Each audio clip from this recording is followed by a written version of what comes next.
রাজধানীর বিভিন্ন এলাকায় আবারও তীব্র হয়েছে গ্যাস সংকট। দিনের বেশিরভাগ সময় চুলায় মিলছে না গ্যাস। বাধ্য হয়ে কেউ রান্না করছেন গভীর রাতে, কেউ ছুটছেন এলপিজি সিলিন্ডারের পেছনে, আবার কেউ নির্ভর করছেন বৈদ্যুতিক চুলার ওপর। ফলে বাড়ছে বাড়তি খরচ, বাড়ছে ভোগান্তিও।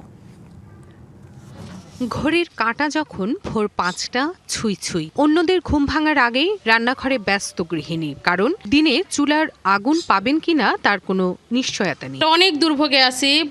ভোর ৫টার সময় উঠে রান্না করতে অনেক কষ্ট হয়, তারপরেও ঘুম থেকে উঠে রান্না করা লাগে।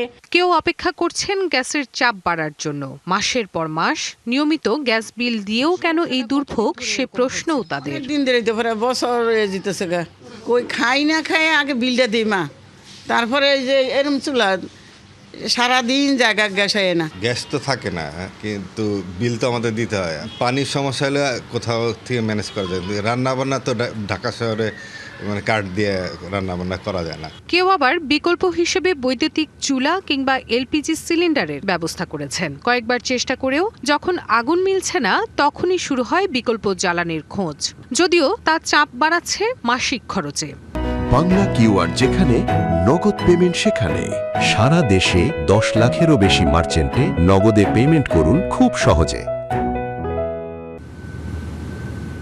রাজধানীর মিরপুর, পল্লবী, মোহাম্মদপুর সহ বিভিন্ন এলাকায় একই চিত্র।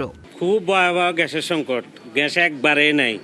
ফ্যামিলি আলারা তো সিলিন্ডারে রাঁধে, আমরা ছোট ছোট রুম নিয়ে থাকি, আমরা সিলিন্ডার বসাইলে আমরা থাকবো কই?